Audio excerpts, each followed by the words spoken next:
قال تعالى أيضا: يا أيها الذين آمنوا اتقوا الله حق تقاته ولا تموتن إلا وأنتم مسلمون. وقال تعالى أيضا: يا أيها الذين آمنوا اتقوا الله وقولوا قولا سديدا يصلح لكم أعمالكم ويغفر لكم ذنوبكم ومن يطع الله ورسوله فقد فاز فوزا عظيما.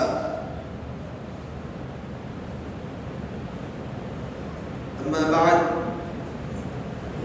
எல்லா புகழ்ச்சியும் அல்லாஹ் ஒருத்தருக்கே சொந்தமானது. சலாத்தும் சலாமும் நபிகள் நாயகம் ஸல்லல்லாஹு அலைஹி வஸல்லம் அவர்கள் மீது உண்டாகட்டுமாக என்று துஆ செய்தவனாக, பிரார்த்தனை செய்தவனாக என்னோட உரையை ஆரம்பம் செய்கிறேன். அல்ஹம்துலில்லாஹ், அல்லாஹ்வுடைய மாபெரும் பாக்கியம். சென்ற வருடம் நம்முடன் வாழ்ந்த எத்தனையோ மனிதர்களுக்கு மத்தியில் அல்லாஹ் சுப்ஹானஹு வ தஆலா நம்மளை இந்த ரமதானுக்கு அல்லாஹ் தேர்ந்தெடுத்திருக்கிறார். அல்லாஹ்வுடைய ரஹ்மத்தை பொறுத்தவரையும் உலமாக்கள் சொல்வார்கள், அது இரண்டு வகைப்படும். முதலாவது வகை, அது இந்த உலகத்தில் அனைவருக்கும் கிடைக்கும். முஸ்லிமாக இருக்கட்டும் சரி, காஃபிராக இருக்கட்டும் சரி, அனைவருக்கும் கிடைக்கும். அந்த ரஹ்மத்தோட ஒரு பகுதி இந்த துன்யாவில் முஸ்லிம்கள், காஃபிர்கள் அனைவருக்கும் கிடைக்கும். ஆனால் அல்லாஹ் சுப்ஹானஹு வ தஆலா அவரோட திருநாமமாகிய ரஹீம் என்கிற பெயர் இருக்கிறது. அதை பற்றி அல்லாஹ் குர்ஆனில் கூறுகிறான், வகான பில் முஃமினீன ரஹீமா. அல்லாஹ் முஃமின்களோட ரஹீமாக இருக்கிறான். முஃமின்களுக்கு என்று தனி கருணையை அல்லாஹ் காட்டுவான். அந்த கருணை இந்த உலகத்திலும் இருக்கும், மறுமை வரையும் அது நீடிக்கும். சொர்க்கம் செல்லும் வரை அந்த கருணையை கொண்டு தான் அல்லாஹ் நம்மளோட பாவங்களை மன்னிப்பான், நம்மளை சொர்க்கம் நுழைய செய்வான் இன்ஷா அல்லாஹ்.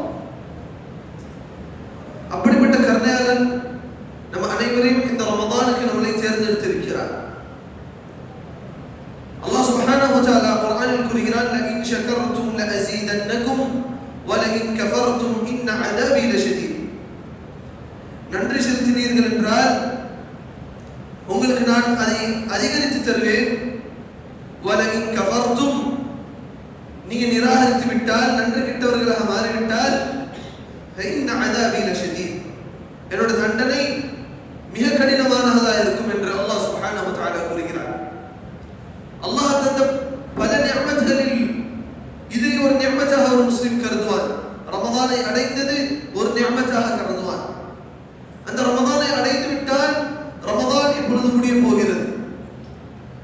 ரமதான் முடியும் நேரத்தில் வீட்டில் பெண்களாக இருக்கட்டும் சரி, வயதானவர்களாக இருக்கட்டும் சரி, வாலிபர்களாக இருக்கட்டும் சரி, ஒரு கவலையோடு வாழ்ந்து கொண்டிருப்போம், ரமதானோட ஆரம்பத்தை வீணடித்து விட்டோமே என்று. ரமதானோட ஆரம்பத்தை வீணடித்து விட்டோமே என்று ஒரு கவலையோடு வாழ்ந்து கொண்டிருப்போம். எப்பொழுது? அந்த ரமதான் முடியும் பொழுது. அதே ரமதானோட ஆரம்பத்தில் உலமாக்கள் பயான் செய்தார்கள், உலமாக்கள் சொற்பொழிவுகளில் கூறினார்கள், ரமதான் வந்து விட்டது, நன்மைகளை செய்யுங்கள், நன்மைகளை செய்யுங்கள் என்று. மனிதனோட இயல்பு தலூமன் ஜஹூலா. அல்லாஹ் சுப்ஹானஹு வ தஆலா இந்த மனிதனை பற்றி கூறுகிறான், இந்த மனிதன் தலூமன் ஜஹூலா, அநியாயம் செய்யக்கூடியவனாகவும் மறக்கக்கூடியவனுமாக இருக்கிறான், புறக்கணித்து மறக்கக்கூடியவனாகவும் இருக்கிறான். அப்படி நமக்கு உபதேசங்கள் கூறப்பட்டுச்சு. ஆனாலும் அல்லாஹ் நாடியவர்களை தவிர மற்றவர்கள் அதை புறக்கணித்தார்கள். ஆனால் இன்னும் 2 நாட்கள் ஒரு நாளோ இருக்கிறது. அந்த நாளையும் பயன்படுத்திக் கொள்ளலாம். ரசூலுல்லாஹி ஸல்லல்லாஹு அலைஹி வஸல்லம் கூறுகிறார்கள், இன்னமல் அஅமாலு பின்னியாத் என்ற ஒரு ஹதீஸில் கூறினார்கள், நிச்சயமாக ஒரு அமலும் நியத்தை வைத்து தான் அதற்கு கூலி கொடுக்கப்படும். இன்னொரு ஹதீஸில் கூறுகிறார்கள், இன்னமல் அஅமாலு பில் ஹவாத்தீம், ஒரு அமலும் அதோட முடிவை வைத்து தான் அது தீர்மானிக்கப்படும். ஒரு மனிதன் தொழுகையை நல்ல முறையில் ஆரம்பித்து விடலாம், அந்த தொழுகையோட இறுதியில் அவனோட கல்வில ரியா, முகஸ்துதி வந்துவிட்டால் அந்த தொழுகையை பாலெடுத்து விடும். இறுதி வரையும் அந்த இபாதத் எவ்வாறு இருக்குது என்று பார்க்க வேண்டும். நம்மளில் சிலர் ரமதானோட ஆரம்பத்தை நல்ல முறையில்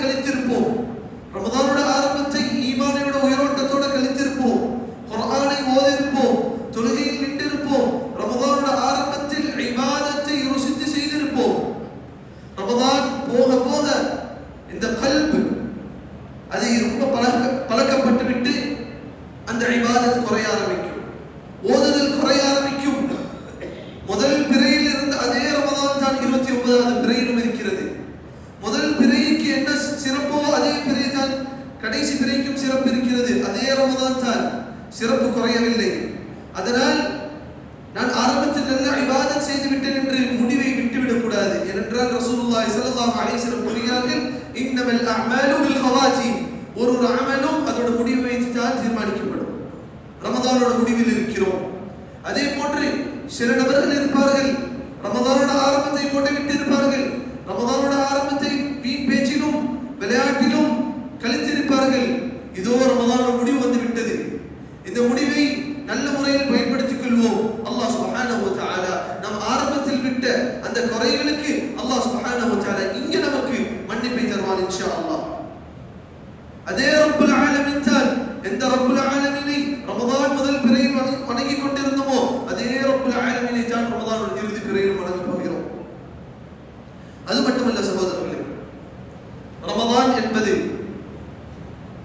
ஒரு மனிதன், ஒரு முஃமின் இந்த உலகத்தில் பல ஃபித்னாக்களுக்கு உள்ளாக்கப்படுகிறான். அதுக்கு மத்தியில் அவன் இபாதத் செய்வதற்கு கஷ்டப்படுகிறான். அதுக்கு மத்தியில் அல்லாஹ் சுப்ஹானஹு வ தஆலா இதை போன்ற ஒரு மாத காலத்தை அல்லாஹ் நமக்கு தருகிறான்.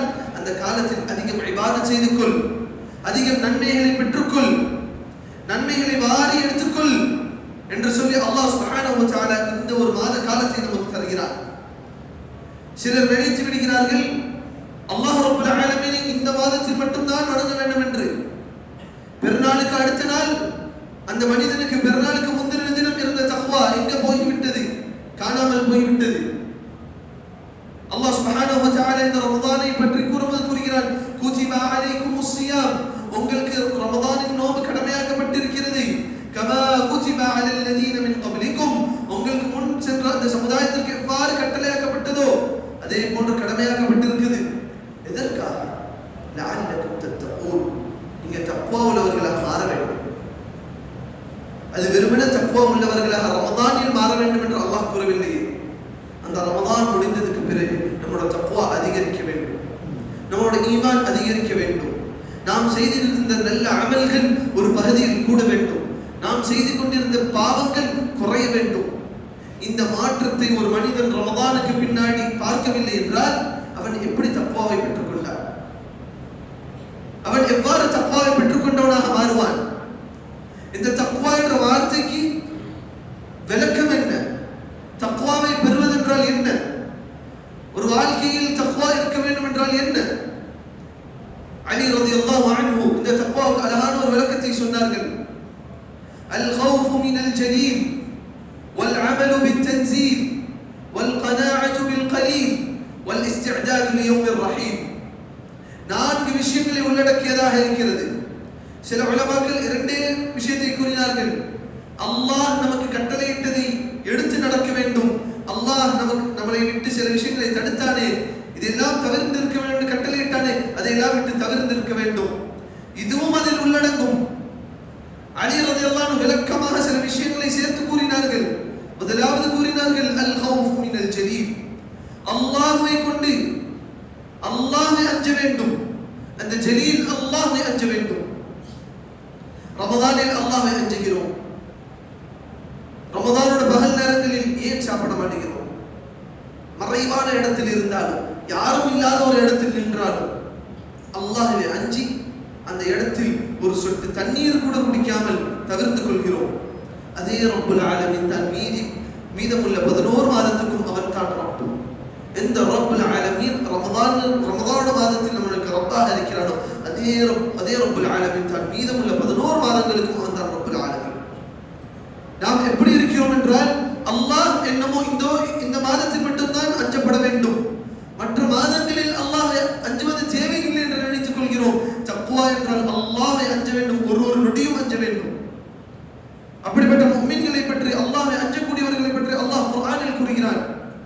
فَأَمَّا مَنْ خَافَ مَقَامَ رَبِّهِ, அல்லாஹ்வை அஞ்சியவர்கள், அல்லாஹ்வுக்கு முன்னாடி நிற்க வேண்டுமே, மறுமையில் அல்லாஹ்வுக்கு முன்னாடி நான் நிப்பாட்டப்படுவேனே என்று ஒரு மனிதன் அஞ்சுகிறானே, وَأَمَّا مَنْ خَافَ مَقَامَ رَبِّهِ அதை அவன் அஞ்சுவதால் அவனோட வாழ்க்கையில் என்ன மாற்றம் ஏற்படுகிறது?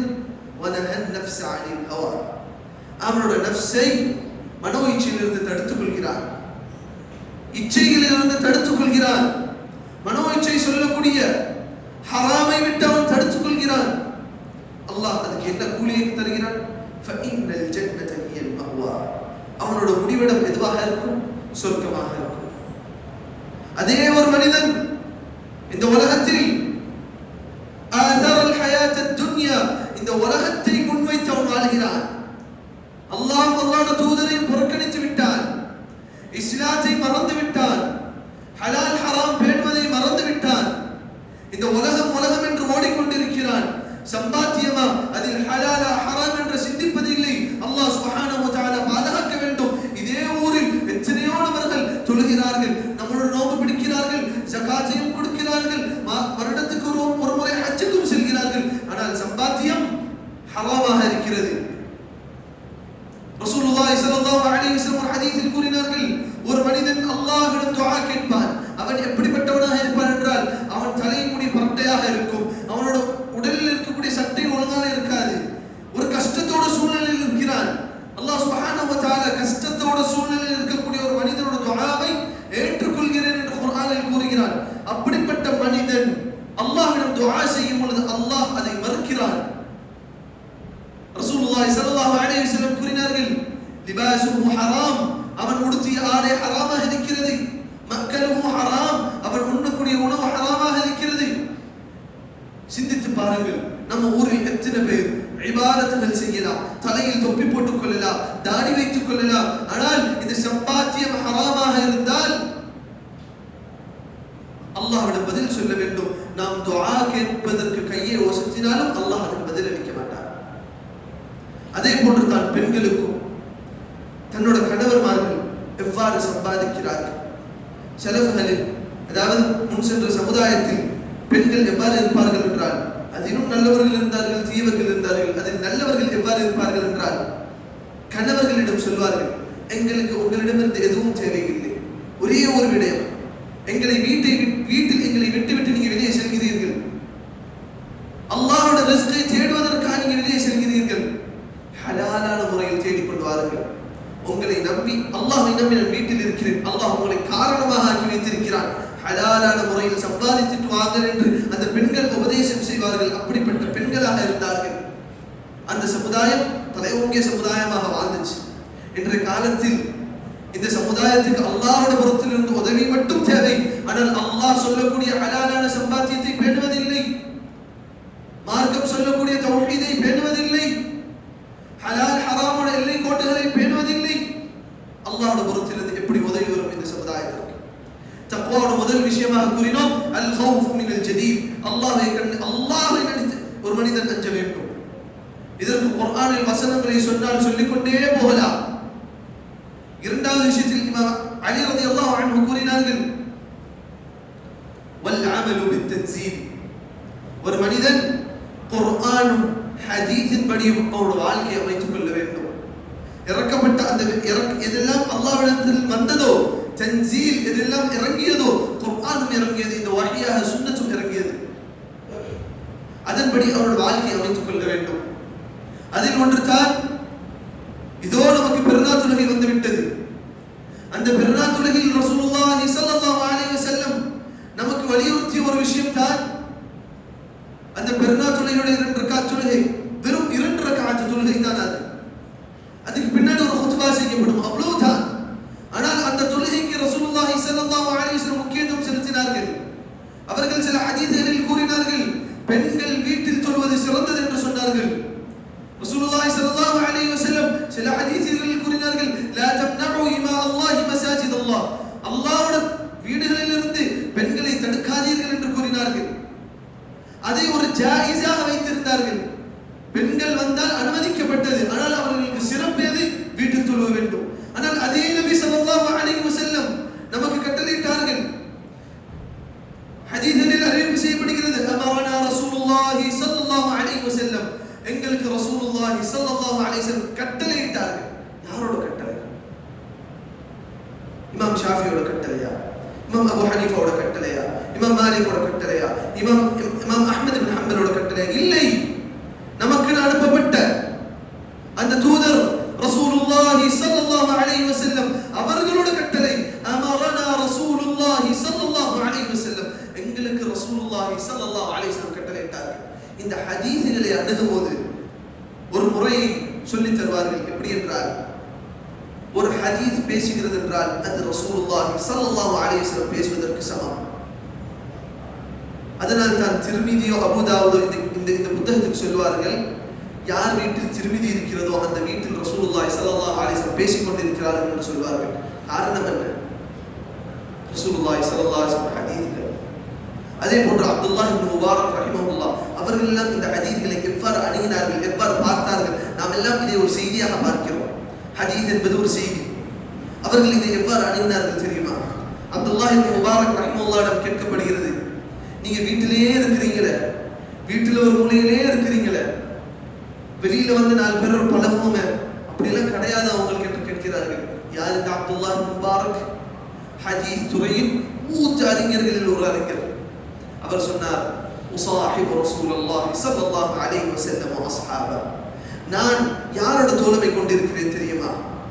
ரசூலுல்லாஹி ஸல்லல்லாஹு அலைஹி வஸல்லம் தோழமை கொண்டிருக்கிறேன், சஹாபாக்களோட தோழமை கொண்டிருக்கிறேன். அதாவது அவர்களோட வாழ்க்கையை படித்துக் கொண்டிருக்கிறேன், ஹதீஸ்களை படித்துக் கொண்டிருக்கிறேன். ரசூலுல்லாஹி ஸல்லல்லாஹு அலைஹி வஸல்லம் உரையாடி கொண்டிருக்கிறார்கள். அப்படிப்பட்ட ஒரு சூழ்நிலை நான் இருக்கும்போது எப்படி உங்களோட துன்யாவில் நான் வந்து கலந்து கொள்வேன் என்று கேட்டார்கள்.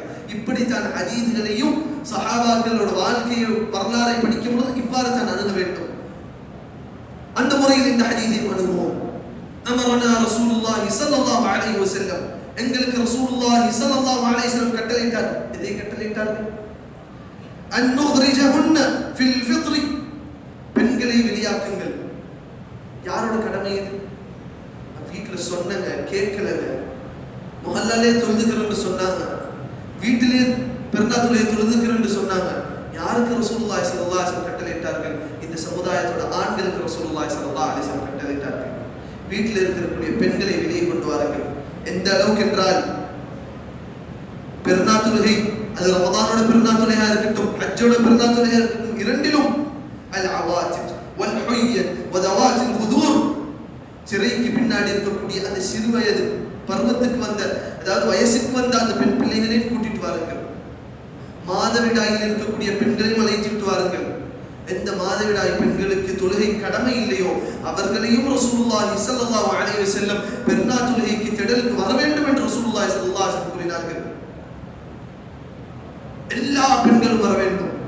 அந்த இடத்தில் ஒரு கேள்வி கேட்கப்படுகிறது. குல்து, இந்த ஹதீஸை அறிவிக்கக்கூடிய அந்த சஹாபி கூறுகிறார், நான் ரசூலுல்லாஹி ஸல்லல்லாஹு அலைஹி வஸல்லம் கூறினேன், யா ரசூலல்லாஹ், ஓ அல்லாஹ்வின் தூதரே, இஹ்தாஹுன்ன லா யகூனு லஹா ஜில்பாப், அதில் ஒரு பெண்ணுக்கு தலையை மூடக்கூடிய அளவுக்கு அவளிடம் அந்த முக்காடு இருக்காது, அவளிடம் அந்த ஹிஜாப் இருக்காது, அவ வீட்டில் இருப்பா. அவ என்ன பண்ணு யா ரசூலல்லாஹ்? இந்த மார்க்கம் ஹிஜாபோட சட்டத்தை அந்த அளவுக்கு வலியுறுத்துகிறது. சஹாபாக்கள் கேட்டார்கள், ஹிஜாப் இல்லைன்னா அவங்களால வெளியே வர முடியாது யா ரசூலல்லாஹ், அவர்கள் எவ்வாறு வர வேண்டும்? அப்படி சில பெண்கள் இருக்கிறார்கள் யா ரசூலல்லாஹ்.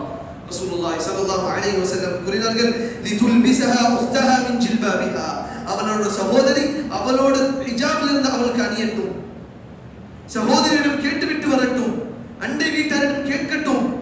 அந்த நிலைமையில இந்த சமுதாயம் இருக்கிறது. உடுத்துவதற்கு ஆடை இல்லாம இந்த சமுதாயம் இருக்கிறது. ஹிஜாபை அணிவதற்கு ஹிஜாப் இல்லாம இந்த சமுதாயம் இருக்கிறது. ஆனால் தொழுகை எங்கே தொழுகிறோம்? பெருநாள் தொழுகை பெண்கள் எங்கே தொழுகிறார்கள்? வீடு வீடாக தொழுகை நடத்தி கொண்டிருக்கிறது.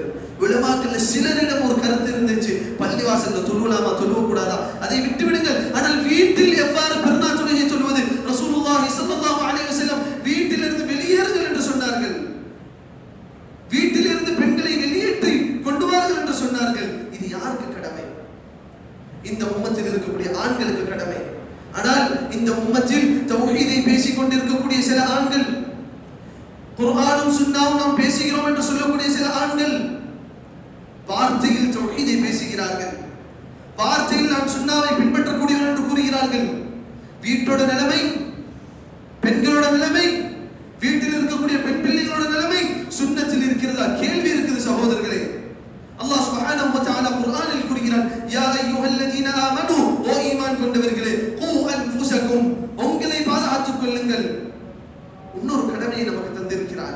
வஅஹ்லீக்கும் உங்களோட குடும்பத்தையும் பாதுகாத்துக் கொள்ளுங்கள். அதனால் ஒரு மனிதன் சுன்னத்தின்படி அமல் செய்தால் தான் அவன் தக்வாவுடையவனாக இருப்பான். மாறாக எங்க முஹல்லாவோட இமாம் இப்படி சொன்னாரு, எங்க மதஹபோட இமாம் இப்படி சொன்னாங்க என்று சொல்லி குர்ஆனுக்கும் ஹதீஸும் நேரடியாக சொன்ன ஒரு சட்டத்துக்கு மாற்றமாக ஒரு மனிதன் செய்வான் என்றால், அது தெரிந்ததுக்கு பின்னாடியும் எந்த ஒரு காரணமும் இல்லாமல் அதுக்கு மாறு செய்வான் என்றால், இவனை எந்த கேட்டகரியில் சேர்ப்பது, இவனை எந்த ஒரு வகையில் நாம் சேர்ப்பது?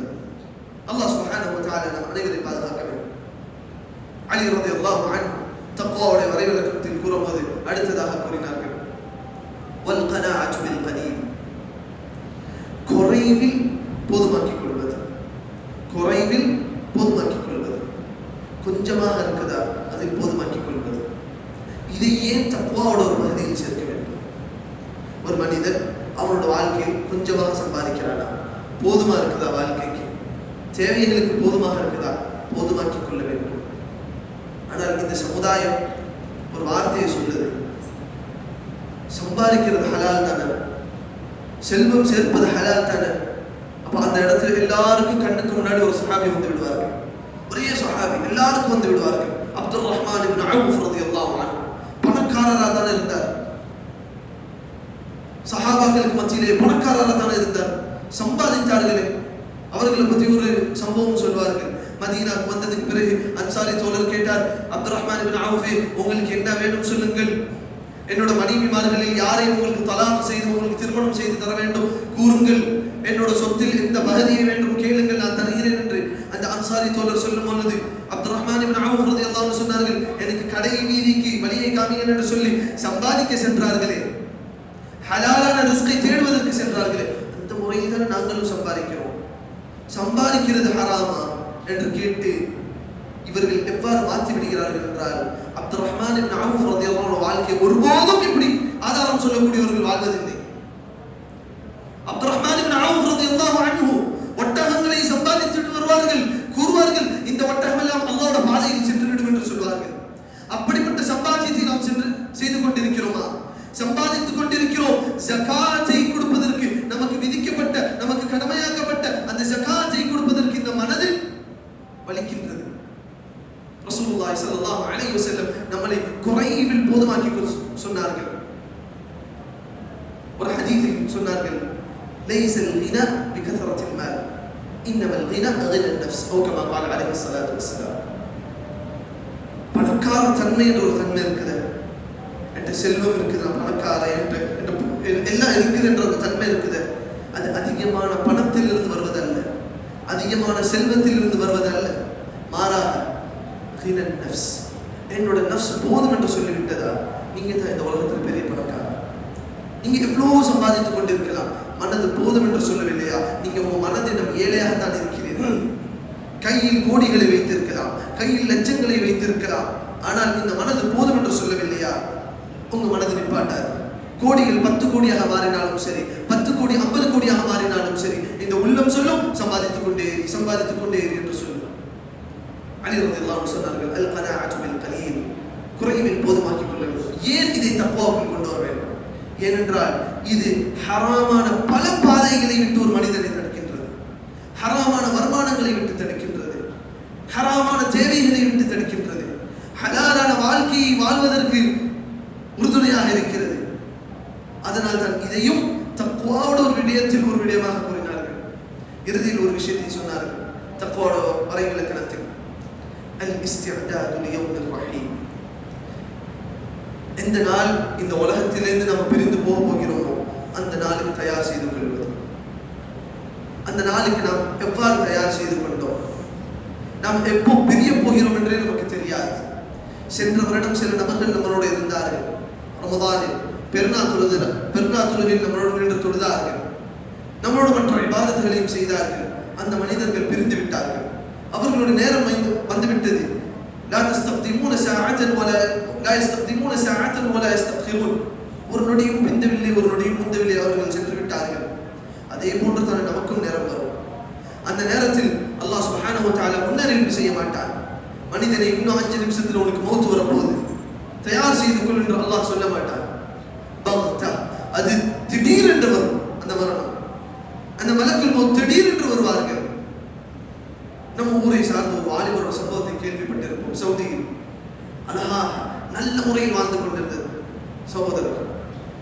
எனக்கு தனிப்பட்ட முறையில் அந்த சகோதரரை தெரியும். நல்ல முறையில் வாழ்ந்து கொண்டிருந்தார். அவருக்கு நோய் நொடி ஒன்றும் இல்லை.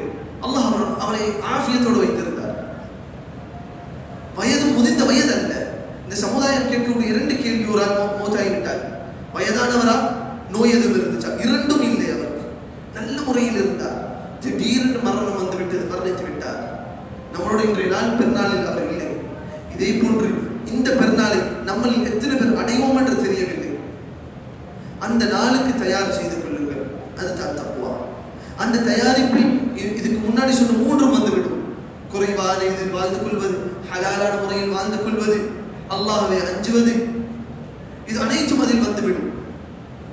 அந்த நாளுக்கு என்ன தயாரிப்பை செய்திருக்கிறோம் சிந்தித்து பார்க்க வேண்டும் சகோதரர்களே. அல்லாஹ் சுப்ஹானஹு வ தஆலா குர்ஆனில் கேட்கிறார், யா அய்யுஹல்லதீன ஆமனு தக்குல்லாஹ், ஓ ஈமான் கொண்டவர்களே அல்லாஹ்வை அஞ்சுங்கள். கூறிவிட்டு அல்லாஹ் எதை கூறினார்? வல் தன்துர் நஃப்சுன் மா கத்தமத் லிகதின் வத்தக்குல்லாஹ். உங்களில் ஒருத்தர் எதை அவன் மறுமைக்காக முன்வைத்திருக்கிறான் என்று பார்த்துக் கொண்டிருக்கிறோம். இந்த ஆயத்தோட விளக்கத்தில் இந்த ஆயத்தை சம்பந்தப்பட்ட ஒரு சம்பவம்.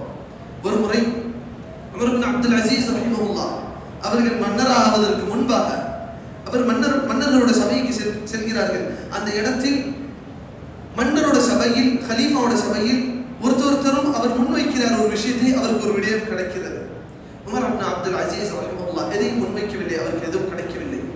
அழுது கொண்டிருக்கிறார்கள். எதுக்கு? இந்த துன்யால ஒன்று கிடைக்கிறது அழுது கொண்டிருக்கிறார்களா? அப்ப கேட்கப்படுகிறது, உமரே நீங்க அழுகிறீர்கள் என்று கேட்கப்படுகிறது. சொல்கிறார்கள், இந்த துன்யாவில் நாம் முன்வைக்காவிட்டால் எனக்கு ஒன்றும் தரப்படுவதில்லை. அந்த மறுமை நாளுக்காக நான் எதை முன்வைத்திருக்கிறேன், அந்த மறுமை நாளுக்காக நான் எதை சேமித்து வைத்திருக்கிறேன், அந்த மறுமை நாளுக்காக நான் எதை முன்வைத்திருக்கிறேன், அந்த மறுமை நாளில் அல்லாஹ் சுப்ஹானஹு வ தஆலா உனக்கு ஒன்றும் இல்லை என்று என்னை அனுப்பிவிட்டான் என்றால் நான் என்ன செய்வேன் என்று அழுது கொண்டிருந்தார்கள். யார் அந்த உமர் இப்னு அப்துல் அசீஸ்? சில மனிதர்கள் அவர்களை 5வது கலீஃபா என்று சொல்வார்கள். ஏன்? சஹாபாக்களுடைய கிலாஃபத்துக்கு போன்ற ஒரு கிலாஃபத்தை செய்தார்கள். ஆனால் அது வழிகாட்டப்பட்ட கிலாஃபத், அதையும் இதை ஒப்பிட முடியாது. ஆனால் அந்த அளவுக்கு நெருக்கத்துக்கு கொண்டு போனார்கள். அந்த மனிதனுக்கு இந்த பயம் இருந்தது.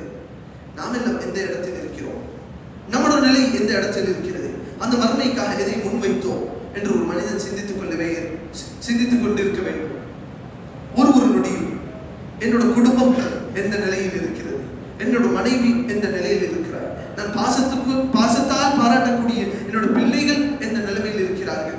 வெறுமனே என்னோட நிலைமையை சிந்தித்தால் மட்டும் பார்த்தால் என்னோட குடும்பம் எந்த நிலைமையில் இருக்கிறது, மறுமைக்காக தயாரான நிலையில் இருக்கிறோமா, எந்த நொடியிலும் மௌத் வந்தால் நான் அந்த நேரத்தில் மறுமைக்கு தயார் என்று சொல்லக்கூடிய நிலையில் நாம் இருக்கிறோமா? ஒரு மனிதன் மரணித்து விட்டால் காமத் கியாமத்து, அவனோட கியாமத்தோட தினம் ஆரம்பித்து விட்டது. அவனுக்குரிய கியாமத்தோட தினம் ஆரம்பித்து விட்டது. ஒரு மனிதன் மரணித்து விட்டால், இந்த நொடி நான் மரணித்து விட்டால் என்னோட கியாமத் ஆரம்பித்து விட்டது, அதுக்கு நான் தயாரா என்று கேட்டுக்கொள்ள வேண்டும்.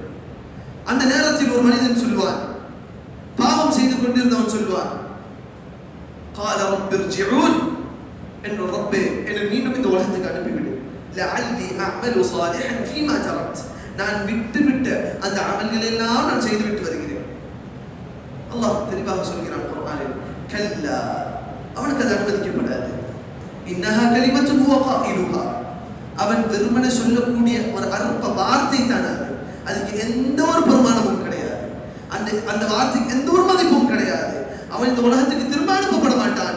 கல்லா இன்னஹா கலிமத்துன் ஹுவ காயிலுஹா வ மின் வராஇஹிம் பர்ஸஹுன் இலா யௌமி யுபஅஸூன். எவ்வாறு இந்த உலகத்தில் வாழ்கிறோமோ, எவ்வாறு மறுமை என்ற வாழ்க்கை இருக்கிறதோ, இந்த உலகத்துக்கும் மறுமைக்கும் இடைப்பட்ட ஒரு காலம் இருக்கிறது. அல்லாஹ் சுப்ஹானஹு வ தஆலா கூறுகிறான், வ மின் வராஇஹிம், அவர்களுக்கு அந்த மரணத்துக்கு பிறகு பர்ஸஹ் என்ற ஒரு வாழ்க்கை இருக்கிறது. இலா யௌமி யுபஅஸூன், மறுமை நாளில் எழுப்பப்படும் அந்த நாள் வரையும் அவர்கள் அந்த பர்ஸஹோட வாழ்க்கையை வாழ்ந்து கொண்டிருப்பார்கள். இந்த உலகத்தோட வாழ்க்கை ஏதோ ஒரு 60 வருடம் 70 வருடம் வாழ்ந்து கொண்டிருக்கிறோம். அந்த பர்ஸஹோட காலம் எதுவரை மட்டும் தெரியுமா? எப்பொழுது மறுமை நாள் நடக்குமோ அந்த நாள் வரையும் அந்த கபரில் இருக்க வேண்டும். அந்த கபருக்காக எதை தயார் செய்தோம்? நம்ம ஊர்ல எல்லாரும் கடத்தருவுக்கு தாண்டி போவோம். கடத்தரு நேற்று பார்த்து சோடிச்சு இருந்துச்சு. சுப்ஹானல்லாஹ், அல்லாஹ் மன்னிக்க வேண்டும் இந்த சமுதாயத்தை. அந்த கடத்தருவுல தான் கபரஸ்தான் இருக்கிறது, மக்பரா இருக்கிறது. மக்கியா பள்ளியை தாண்டி போகிறோம், மக்பரா இருக்கிறது. ஜுமா பள்ளியை தாண்டி போகிறோம், மக்பரா இருக்கிறது. கேட்டுக்கொள்ளுங்கள் இந்த உள்ளத்திடம், எனக்கு அந்த நேரத்தில் மரண சிந்தனை வந்ததா என்று. இல்லை என்றால் ரசூலுல்லாஹி ஸல்லல்லாஹு அலைஹி வஸல்லம் கூறினார்கள், அலா இன்னி நஹைதுக்கும் அன் ஜியாரத்தில் குபூரி ஃபஸூருஹா ஃபஇன்னஹா துذكرுல் ஆகிரா. கபர்களை சந்திப்பதை உங்களிடம் தடுத்திருந்தேன், ஆனால் கபர்களை சென்று சந்தியுங்கள். கபர்களை போய் பாருங்கள். ஜியாரத் என்றால் போய் அங்கு போய் இபாதத் செய்வதல்ல. கபரை போய் பாருங்கள், சிந்தித்து பாருங்கள், என்னோட நிலைமை நாளைக்கு இதே குழியில் தான் இருக்க போகிறது என்று பாருங்கள். ஃபஇன்னஹா துذكرுல் ஆகிரா, அது உங்களுக்கு ஆகிரத்துடைய ஞாபகத்தை கொண்டு வரும் என்று சொன்னார்கள். அப்படி நம்மளோட வாழ்க்கையில் இருந்து சென்றால் அல்லாஹ்வுடைய உதவியால் ஓரளவுக்கு ஈமான் இருக்கிறது. இல்லை என்றால் நம்மளோட ஈமானை நாமே கேள்வி கேட்டுக்கொள்ள வேண்டிய நிலையில் இருக்கிறோம் என்று சொல்லி இந்த உரையை முடித்துக் கொள்கிறேன். ஆகிரு தஅவானா அல்ஹம்துலில்லாஹி ரப்பில் ஆலமீன்.